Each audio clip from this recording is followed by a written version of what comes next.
Tu penses peut-être qu'iOS 15 est parfait, mais ce n'est pas le cas.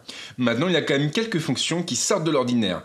Des fonctions qui sont extrêmement importantes et que tu dois absolument activer sur ton iPhone. Et bien sûr, on va toutes les voir ensemble.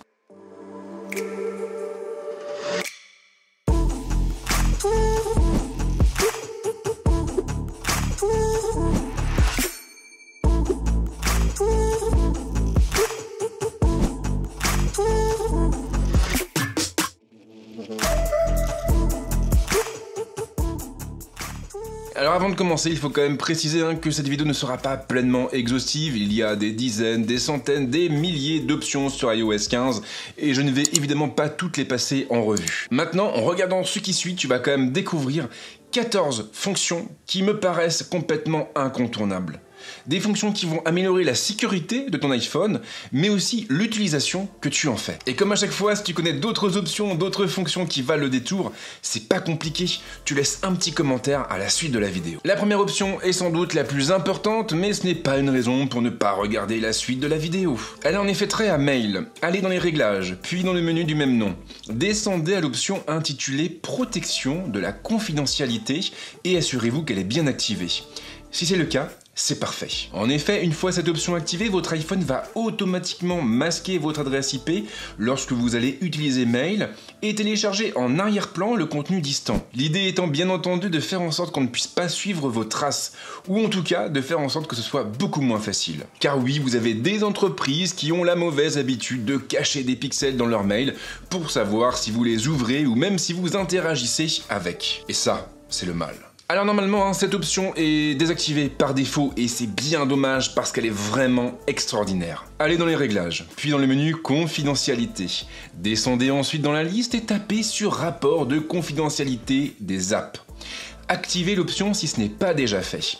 Si elle est active, alors vous verrez apparaître plein d'informations sur vos applications, et plus précisément sur la manière dont ces dernières ont fait usage de vos données et des capteurs de votre iPhone. Concrètement, vous allez savoir quels sont les outils qui ont accédé à vos données personnelles ou encore aux capteurs du téléphone. Plus bas, vous aurez aussi la liste de toutes les applications et de tous les sites qui ont provoqué une activité réseau. Et si vous tapez sur un outil ou un site, alors vous aurez la liste de tous les sites, de toutes les pages auxquelles il s'est connecté. Ceux que vous avez visités, bien sûr, mais aussi les serveurs qui ont été directement appelés par l'application. Et en allant tout en bas, vous verrez même la liste des domaines qui ont été les plus contactés par votre iPhone, avec en prime la liste des applications qui ont fait appel à leur service. Bref, avec ce rapport de confidentialité, vous allez savoir si une application va un petit peu trop loin et contacte un petit peu trop de sites bizarres, ou même si un site en particulier revient régulièrement, ce qui pourrait être un indice disant que vous êtes sur écoute, ou plus vraisemblablement que vous êtes chopé une saloperie sur votre iPhone. Du coup, grâce à cet outil, vous allez pouvoir faire un gros coup de ménage sur votre téléphone. Et ça, c'est bien. Alors cette option, il me semble qu'on en a déjà parlé dans une autre vidéo, mais elle est tellement importante que je ne pouvais pas faire l'impasse dessus. Allez dans les réglages, puis dans le menu confidentialité. Tapez ensuite sur Suivi et vérifiez que l'option Autoriser les demandes de suivi des apps est bien activée. Si elle l'est, vous verrez apparaître plus bas la liste de toutes les applications qui font appel au suivi de votre activité et vous aurez alors la possibilité de l'activer ou de le désactiver pour chacune d'entre elles. Un bon moyen de reprendre le contrôle de vos données. Alors après, vous pouvez aussi décider de désactiver complètement cette fonction, auquel cas vous devrez activer ou interdire le suivi pour l'ensemble des applications. Et ça, en réalité, ça me pose un peu problème, parce que si vous l'activez pour toutes vos applications, alors vous aurez peut-être certains outils qui vont en profiter.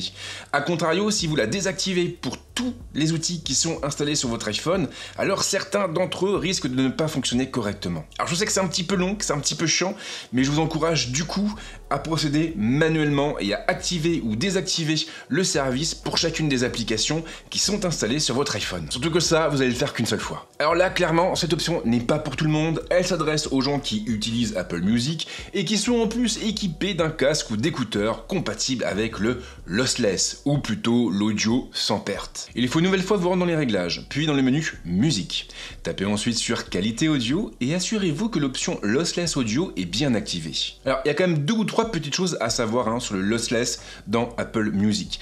La première est évidente, si vous activez l'audio sans perte, alors fatalement, les pistes que vous allez streamer sur votre iPhone seront beaucoup plus lourdes, ce qui veut également dire que ça va consommer davantage de votre enveloppe data. De la même manière, si vous êtes dans des zones qui ne sont pas ultra bien couvertes par le réseau, comme l'avion, le RER ou le train, alors vous aurez possiblement des décrochages. Autre point, pour profiter du lossless, vous devez être équipé. Et sur le site d'Apple, eh bien, on constate que le lossless est actuellement compatible avec les AirPods 3, les AirPods Pro et les AirPods Max. Sauf que voilà, pour réellement profiter de l'audio sans perte, vous allez devoir connecter votre casque en filaire à votre iPhone. Parce que oui, il y a de la perte avec le Bluetooth. Donc en gros, si vous voulez vraiment profiter du lossless dans les meilleures conditions possibles, vous devrez avoir des AirPods Max et les connecter en filaire à votre téléphone. Alors cette fois, la situation est un petit peu différente. L'option que je vais vous présenter, elle est surtout utile pour les gens qui sont très équipés Apple, et donc des gens qui ont un iPhone, un Mac, un iPad, et qui jonglent quotidiennement avec plusieurs appareils de la marque. Sans surprise, rendez-vous dans les réglages, puis dans le menu Concentration. Tout en bas, activez l'option Partager entre les appareils. Une fois que vous aurez activé cette option, tous les modes de concentration que vous allez créer sur votre iPhone vont être automatiquement synchronisés avec votre compte iCloud pour que vous puissiez en profiter sur votre Mac ou sur votre iPad Pro. Une option très utile dont il faut absolument connaître l'existence. Et on aura l'occasion d'en reparler dans une autre vidéo. Je vous prépare des petites surprises. Alors là encore, tout va dépendre des usages, mais si vous êtes du genre à pester devant les centaines d'onglets ouverts dans Safari, alors vous allez vraiment adorer cette option. Sans la moindre surprise, il va falloir commencer par vous rendre dans les réglages de votre iPhone, puis dans le menu Safari. Descendez ensuite jusqu'à l'option Fermer les onglets.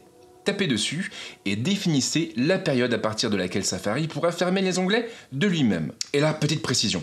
Supposons par exemple que vous activiez l'option et que vous définissiez le délai sur une semaine. Ça ne veut pas dire que tous les onglets seront fermés au bout d'une semaine. Cela veut dire que les onglets que vous n'avez pas utilisés pendant une semaine seront automatiquement fermés par Safari. Et cette nuance, elle est extrêmement importante parce que si vous vous rendez tous les jours sur le même site, sur les mêmes pages, eh bien rassurez-vous, car ces dernières ne fermeront pas. Du moins, elles ne seront pas fermées automatiquement par Safari. Je sais pas si c'est très français ce que je viens de dire, mais vous avez compris le principe. Et puisque vous êtes dans les réglages consacrés à Safari, eh bien autant en profiter pour activer une autre option incontournable. Cette option se trouve un petit peu plus haut et elle s'intitule « Bloquer les pop-up ». Une fois que vous l'aurez activé, Safari bloquera automatiquement toutes les pop-up que tenteront d'ouvrir les sites consultés. Et ça peut s'avérer très pratique dans certains cas, et surtout si vous fréquentez des sites qui ne sont pas très respectueux des standards de l'ergonomie du web. Genre des sites de streaming ou des sites de téléchargement, par exemple. Vous voyez ce dont je parle. Alors je sais, on reste un petit peu bloqué sur Safari, mais l'option que je vais vous présenter, elle est aussi très intéressante, surtout si vous voulez préserver votre vie privée et votre confidentialité. Toujours sur la même page, mais un petit peu plus bas, vous allez trouver une option intitulée « Empêcher le suivi intersite ». Comme son nom l'indique, elle va bloquer tous les trackers qui vous suivent lorsque vous naviguez de site en site. Des trackers qui ont en réalité pour but de générer un profil de consommateur à partir des pages que vous fréquentez. Alors bien sûr, derrière ça veut également dire que la publicité sera un petit peu moins ciblée, mais au moins vos données resteront protégées et ça évitera tout simplement qu'un site puisse traquer tout ce que vous avez vu avant de vous rendre sur ces pages. Parce que personne n'a envie d'avoir à côté de soi un gars qui regarde par-dessus l'épaule ce qu'on est en train de consulter. Personne. Et ça vaut aussi pour toi, l'homme étrange du RER qui a passé 30 minutes à regarder ce que j'écrivais sur Twitter. Alors une fois encore, cette option va surtout intéresser ceux qui sont pleinement immergés dans l'écosystème Apple et donc qui jonglent avec plein d'appareils différents. Et vous allez voir que non seulement cette option est pratique, mais en plus elle va vous faire gagner un temps précieux. C'est promis. Repartez dans les réglages. Allez cette fois dans le menu Messages et tapez sur le bouton Transfert de SMS. Dans la liste, sélectionnez les appareils sur lesquels seront transférés vos messages textes. Alors cette option, elle va vous permettre de faire quoi? Eh bien, tout simplement de transférer les SMS reçus sur votre iPhone vers votre iPad Pro ou votre Mac. Ça veut également dire que vous n'aurez plus besoin de prendre votre téléphone en main pour répondre aux SMS qui vous sont envoyés. Alors là encore, s'il y a une option à activer dans cette liste, c'est celle-là. Et si j'en ai pas parlé au début de la vidéo, c'est tout simplement pour vous forcer à rester. Car rien ne doit aller à l'encontre du watch time. Rien. Retournez dans les réglages, allez cette fois dans les options de la batterie, puis tapez sur État de la batterie. Là, assurez-vous que l'option Recharge optimisée de la batterie est bien activée. Alors pourquoi cette option est intéressante? Pourquoi elle est importante? Pourquoi elle est primordiale? Tout simplement parce qu'une fois que vous l'aurez activée, eh bien iOS va analyser vos habitudes de consommation, vos habitudes d'utilisation, pour déterminer les moments où il doit stopper la charge de la batterie. En gros donc, si tu es du genre à laisser ton iPhone chargé toute une nuit, eh bien iOS va se rendre compte de ce que tu es en train de faire et va se dire bah attends, là ça va pas, je vais bloquer la charge à 80% à 3h du matin. Comme ça, je serai au moins sûr qu'il ne va pas flinguer la batterie de son iPhone. Et d'ailleurs, si le sujet vous intéresse, sachez que j'ai également mis en ligne une vidéo entièrement consacrée à la délicate question de la charge de l'iPhone. Et j'essaierai de penser à mettre le lien dans la description, histoire que vous puissiez aller voir. Vous savez déjà que j'ai oublié, hein? Pas vrai? Il y a des chances. Le ProRAW et le ProRes ne sont pas disponibles sur tous les iPhones et tout le monde n'en aura pas forcément l'utilité, mais ces deux options vont devenir incontournables pour toutes les personnes qui savent ce qu'elles veulent dire. Ah, je suis parti loin là, pas vrai? Retournez dans les réglages et plus précisément dans les options relatives à l'appareil photo. Tapez ensuite sur Format et descendez tout en bas de la page. Activez les options ProRAW et ProRes.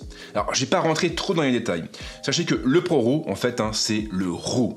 Concrètement, lorsque vous allez shooter en ProRAW avec votre iPhone, eh bien, votre iPhone va enregistrer un maximum de détails sur la scène photographiée. Ce qui vous permettra du coup, derrière, d'avoir un petit peu plus de latitude, de souplesse, de flexibilité pour retoucher vos photos. Donc, si vous êtes du genre à développer vos photos avec Lightroom, clairement, le ProRAW est une option incontournable. Et le ProRes, c'est un peu pareil, mais pour la vidéo. En gros, c'est un format qui est peu compressé et qui permet du même coup de récupérer un maximum de détails sur ce que vous filmez. Et ça veut également dire que derrière, eh bien, vous avez beaucoup plus de flexibilité pour retoucher vos séquences. Maintenant, il y a quand même un point important à souligner. Le ProRAW et le ProRes pèsent lourd. En ProRAW, par exemple, vos photons vont quand même peser pas loin de 25 mégas et c'est encore pire lorsque vous allez filmer en ProRes. Alors forcément, si vous avez un iPhone avec une petite capacité de stockage, il faudra mieux faire attention et ne pas activer ces options n'importe quand et n'importe comment. Soyez prudents. Cette option va intéresser les photographes, les vidéastes et finalement pas mal de gens. Mais vraiment. Allez dans les réglages, puis dans le menu consacré à l'appareil photo. Tapez sur le bouton « Conserver les réglages » et activez l'option « Mode de l'appareil photo ». Lorsque vous l'aurez fait, eh bien à chaque fois que vous ouvrirez l'appareil photo, c'est le dernier mode que vous allez utiliser qui sera activé par défaut. Vous n'aurez donc plus besoin de re-switcher vers un mode dont vous avez encore besoin entre deux sessions de shoot. Donc si vous êtes un peu en mode je shoot que des portraits, eh bien clairement vous allez pouvoir gagner un temps précieux. Même chose si vous faites que de la photo de nuit, ou si vous faites que de la photo, ou si vous faites que de la vidéo, ou voilà quoi. Vous avez compris le principe. C'est pratique et ce n'est pas fini, car en descendant dans la liste, vous allez aussi pouvoir activer l'enregistrement des réglages pour le ProRAW et le ProRes, ce qui vous évitera d'avoir à activer ou désactiver à chaque fois ces options avant de shooter et de filmer. Autre option hyper importante pour l'appareil photo, l'activation du bouton macro. On reste dans les réglages de l'appareil photo et cette fois on va descendre tout en bas de la page. C'est là que l'on va trouver la fonction commande macro. Une fois activée, elle fera apparaître au sein de l'application de l'appareil photo un bouton pour basculer du mode macro au mode normal et inversement. Et clairement ce bouton il est hyper utile parce que quand iOS 15 est arrivé avec l'iPhone 13, eh bien le mode macro était automatique. En gros, dès que vous vous approchiez d'un élément, d'un objet, d'un sujet, l'iPhone basculait automatiquement sur la macro. Le truc, c'est que des fois, le mode macro s'activait un peu n'importe comment et n'importe quand. Là, au moins, vous allez garder le contrôle de votre iPhone. Et on termine avec une autre option incontournable. Une option qui, cette fois, a trait au mot de passe, ou plutôt à leur enregistrement. Ouvrez les réglages et allez dans le menu consacré au mot de passe. Après vous être identifié, vous allez taper sur le bouton « Pré-remplir les mots de passe ». Activez ensuite l'option et cochez l'application de votre choix. En plus du trousseau, vous devriez trouver Chrome si vous l'utilisez, et peut-être d'autres outils comme NordPass ou encore Dashlane. Et là, eh bien c'est simple, vous allez cocher les applications que vous souhaitez utiliser pour le pré-remplissage des mots de passe. Et le plus beau reste à venir car vous allez même pouvoir activer plusieurs applications. Voilà donc pour les fonctions, les options que vous devez absolument activer sur iOS 15. Et je ne plaisante pas, elles vont vraiment vous faire gagner un temps précieux. Et du coup, ce serait quand même dommage de passer complètement à côté. En tout cas, j'espère que vous avez aimé ce que vous venez de voir. Et si c'est le cas, pensez à lâcher un petit like. Pensez aussi à vous abonner à la chaîne. Si vous le faites, activez la petite cloche. Et en ce qui me concerne, je vous souhaite de passer une bonne semaine ou un bon week-end. Et on se retrouve très vite avec d'autres vidéos. Ciao!